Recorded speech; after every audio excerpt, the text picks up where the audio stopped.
আসসালামু আলাইকুম প্রিয় দর্শক, আপনারা জানেন আমরা অলরেডি ভিডিও আপলোড করেছি যে এনএসআই নতুন একটি সার্কুলার প্রকাশ পেয়েছে যেখানে এসএসসি থেকে স্নাতক পাস পর্যন্ত পদ রয়েছে। তো এই এনএসআই এর নতুন সার্কুলারে একটি পদ হচ্ছে ফিল্ড স্টাফ। তো আজকের এই ভিডিওতে আমরা জানবো যে ফিল্ড স্টাফ পদের অ্যাকচুয়ালি কাজ কি। তো চলুন কথা না বাড়িয়ে আজকের যে মূল আলোচনা সেটা আমরা শুরু করি। তো এখানে দেখতে পাচ্ছেন আমি একটা টেবিল তৈরি করে রেখেছি যেখানে ফিল্ড স্টাফ পদের কাজের কথা উল্লেখ রয়েছে, ফিল্ড অফিসার পদের কাজের কথাও উল্লেখ রয়েছে। আমরা সরাসরি চলে যাব যে ফিল্ড স্টাফ পদের যে কাজ সেই কাজ কি আমরা সেটা দেখে নিব। প্রথমেই দেখতে পাচ্ছেন যে গোয়েন্দা তথ্য সংগ্রহ, অর্থাৎ সরাসরি মাঠ পর্যায়ে গিয়ে তথ্য সংগ্রহ করা হচ্ছে ফিল্ড স্টাফ যে পদটা সেই পদের প্রধান কাজ। সরাসরি মাঠ পর্যায়ে গিয়ে সে তথ্য সংগ্রহ করবে। এরপরে হচ্ছে নজরদারি বা সার্ভে রিলেটেড যে কাজগুলো, যেমন ব্যক্তিবিশেষ, সংগঠন বা স্থানের উপর সরাসরি নজরদারি করবে ফিল্ড স্টাফ পদের কর্মী যারা রয়েছে তারা। এরপর হচ্ছে তদন্ত ও অনুসন্ধান, ছোটোখাটো অনুসন্ধান বা প্রাথমিক তদন্তের দায়িত্বগুলো ফিল্ড স্টাফ পদের যে কর্মচারী বা কর্মকর্তা রয়েছে তাদেরকে দেওয়া হয়। এরপর হচ্ছে প্রতিবেদন প্রস্তুতি, মাঠ পর্যায়ে যখন আপনি কাজ করবেন, একজন ফিল্ড স্টাফ যখন মাঠ পর্যায়ে কাজ করবে সে কাজটা করে সে কী তথ্য পেল সেই রিপোর্টটা প্রতিবেদন আকারে ফিল্ড অফিসারদের কাছে বা সিনিয়র কর্মকর্তা যারা রয়েছে তাদের কাছে সে হচ্ছে জমা দিবে। এটাও তার কাজের একটা অন্তর্ভুক্তি। এরপর হচ্ছে গোপন মিশন, মাঝে মাঝে ফিল্ড স্টাফ পদের কর্মচারী যারা রয়েছে তাদেরকে দিয়ে ছদ্মবেশ ধারণ করিয়ে অনেক মিশন করা হয়, গোপন মিশন।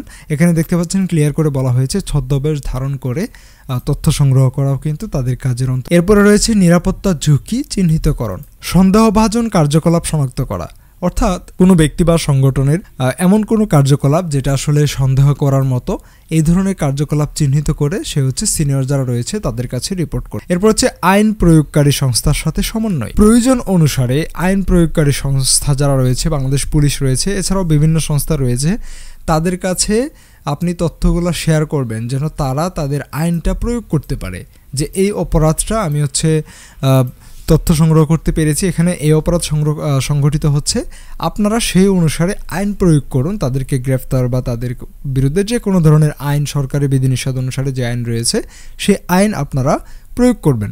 তো এই হচ্ছে মূলত ফিল্ড স্টাফ পদের যে কাজ। আমরা যদি এক কথায় বলতে চাই, ফিল্ড স্টাফ কি করবে? সরাসরি মাঠ পর্যায়ে কাজ করবে, নজরদারি, তথ্য সংগ্রহ করবে। অর্থাৎ একজন ফিল্ড স্টাফ সরাসরি মাঠ পর্যায়ে কাজ করবে, সেখান থেকে তথ্য সংগ্রহ করবে এবং নজরদারি করবে। তো প্রিয় দর্শক, আশা করছি ফিল্ড স্টাফ পদের যে কাজ এ ব্যাপারে আপনারা বিস্তারিত একটি তথ্য পেয়েছেন। এখন আপনাদের সিদ্ধান্ত নিতে সুবিধা হবে যে আপনারা ফিল্ড স্টাফ পদে আদৌ কি আবেদন করবেন নাকি করবেন না। আমরা যদি সুযোগ সুবিধা সম্পর্কে জানতে চাই, সরাসরি সার্কুলার থেকে দেখে নিতে পারি। গ্রেড 17 অনুসারে বেতন ভাতা দিবে 9,000 থেকে 21,800 টাকা। রানিং সার্কুলার 109টি আসন রয়েছে এবং আবেদন করতে এসএসসি পাস হলেই হবে। পুরুষ প্রার্থীদের ক্ষেত্রে ন্যূনতম 5 ফিট 4 ইঞ্চি উচ্চতা, মহিলা প্রার্থীদের ক্ষেত্রে 5 ফিট উচ্চতা হলে আবেদন করতে পারবে। বুকের মাপ নরমালি লাগবে 31 থেকে 33 ইঞ্চি, ছেলে মেয়ে উভয় প্রার্থীদের ক্ষেত্রে। রানিং সার্কুলারে সকল জেলার প্রার্থীরা আপনারা আবেদন করতে পারবেন। তো এটাই ছিল মূলত ফিল্ড স্টাফ পদের কাজ কি। আমরা পরবর্তী ভিডিওতে জানবো এই যে ডাটাটা এখানে সাজানো হয়েছে, ফিল্ড স্টাফ এবং ফিল্ড অফিসার এই দুইটা পদের কাজের পার্থক্য কি। অনেকে কিন্তু আমরা গুলিয়ে ফেলি যে দুইটা পদের কাজের পার্থক্য কি। তো প্রিয় দর্শক, আজকের এই ভিডিওটি এখানে শেষ করছি। দেখা হচ্ছে আমাদের পরবর্তী কোনো ভিডিওতে। সে পর্যন্ত সবাই ভালো থাকবেন, সুস্থ থাকবেন। আল্লাহ হাফেজ, আসসালামু আলাইকুম।